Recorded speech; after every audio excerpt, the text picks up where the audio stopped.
Good morning on this rainy autumn day here in New Hampshire. This is Marshall Davis. I am continuing to tell these stories, these biblical stories of awakening. And I'm doing this because I think it's helpful to hear how people awaken. It's helpful to show how and when and where and to whom spiritual awakening happens.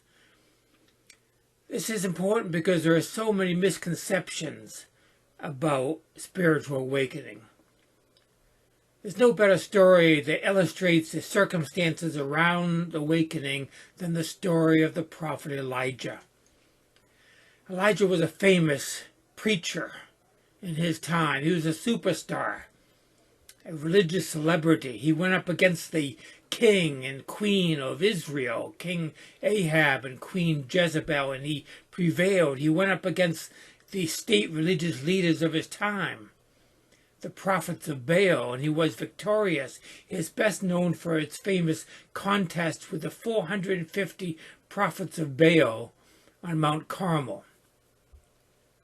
He called out the court prophets to have a contest to see whose God was the true God. You might remember the story. They gathered on the summit of Mount Carmel, where there stands today a statue in remembrance of this event. The rules were that each group would offer a burnt offering, and whosoever offering was received was the true God. The catch was that they could not light the fire for this burnt offering. The fire for the wood had to be supplied by their God. They would pray to their God, and the God who made the fire come down from heaven and consume the sacrifice that was laid on the altar was the true God.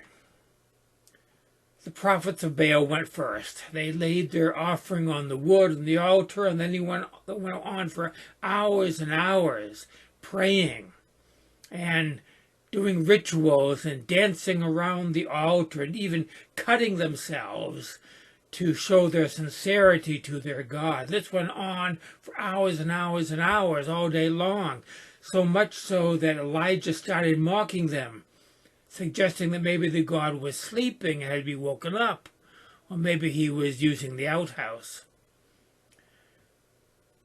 All day long, no fire. Then it was Elijah's turn. He upped the stakes by pouring water repeatedly over the wood.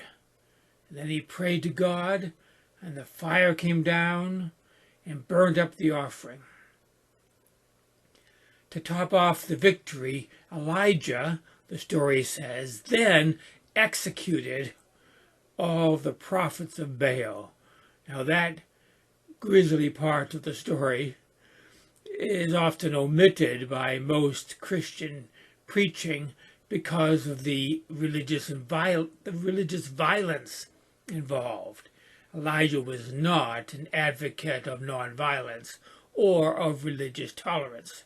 He was the preeminent cultural warrior of his time, just like we have cultural warriors in our time.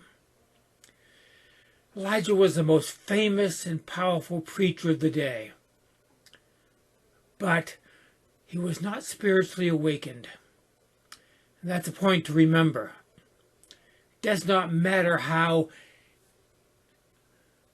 successful one's ministry is. It does not matter what spiritual powers might be exhibited in one's ministry. It doesn't matter if you have been vindicated in great victories. It doesn't matter what titles you bear or what initials, what letters you have before or after your name. All that matters is, have you awakened to spiritual reality? Elijah had not. He knew he had not.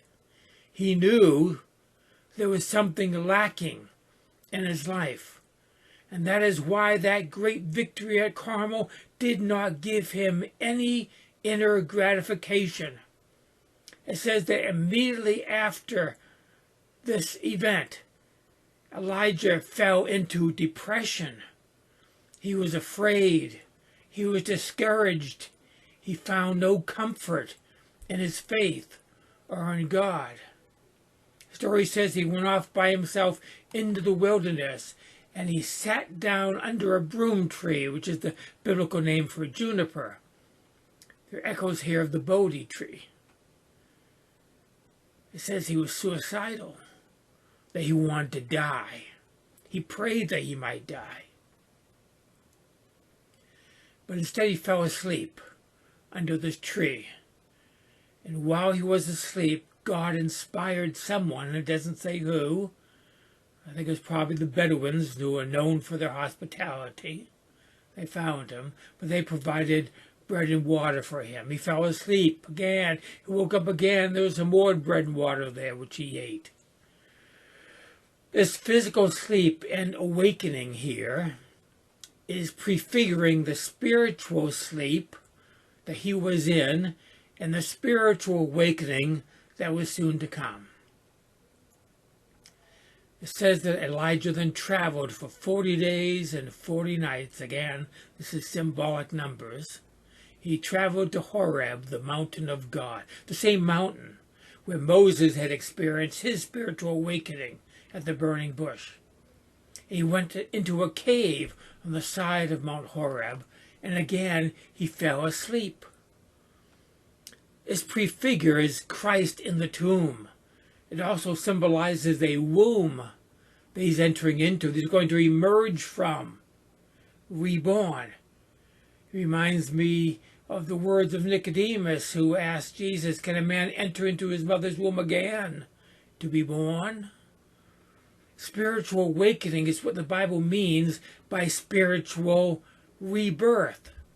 This is not the fake evangelical rebirth, born again experience. The evangelical variety has to do with belief, has to do with faith. Elijah had belief. He had faith. It didn't help. He was the evangelical champion of his time, but he had not been born of the Spirit. He had not spiritually awakened from the slumber of human existence. He soon would. When he physically awoke in that cave, God spoke to him and called him to come out to the mouth of the cave. Echoes of Plato's allegory of the cave here. Let me read for you what the Bible says happened next. It says, and behold, the Lord passed by, and a great and strong wind tore into the mountains and broke the rocks in pieces before the Lord. But the Lord was not in the wind. And after the wind, an earthquake, but the Lord was not in the earthquake. And after the earthquake, a fire, but the Lord was not in the fire. And after the fire, a still small voice. So it was, when Elijah heard it, that he wrapped his face in his mantle and went out and stood in the entrance of the cave. This is a story of the spiritual awakening of Elijah, and it changed him. No more slaughtering of the prophets of Baal after this. Notice that the story says that God was not in the great wind, was not in the earthquake, was not in the fire. This is saying that spiritual awakening is not some dramatic, external or even internal, emotional or religious experience, like it's often thought to be by people. Spiritual awakening is the still small voice. Other translations render the Hebrew words as a gentle whisper, a soft whisper, the sound of gentle blowing or a gentle breeze.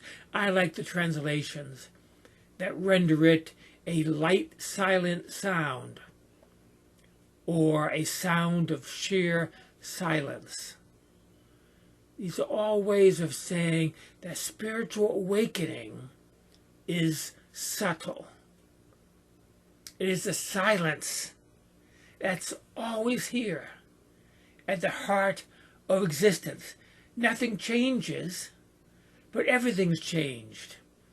It reminds me of the Zen saying, before enlightenment, mountains are mountains and waters are waters. After a first glimpse of the truth of enlightenment, mountains are no longer mountains and waters are no longer waters. After enlightenment, mountains are once again mountains and waters once again waters.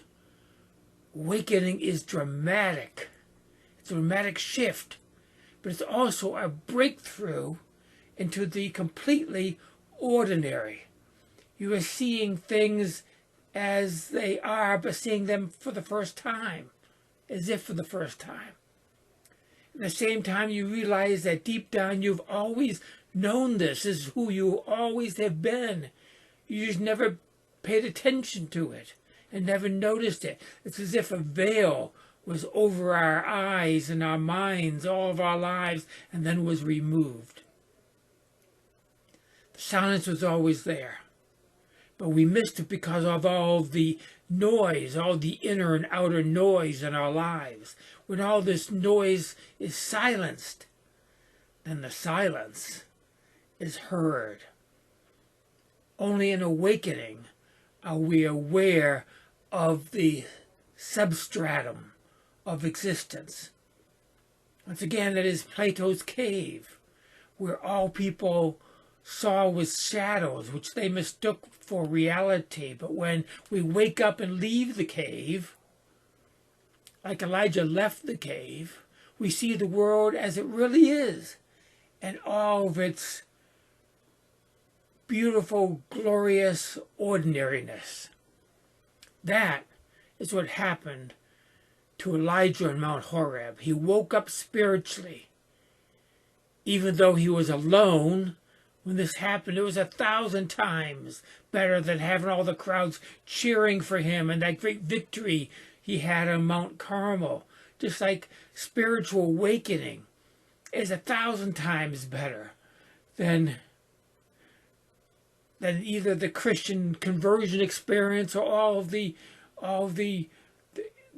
cheers and the amens of the mega churches. There is more to the story of Elijah, and we'll look at that next time when we look at his ascension into heaven, which is the story of the spiritual awakening of his disciples, Elisha. That's next time. But that's it for today. Grace and peace to you.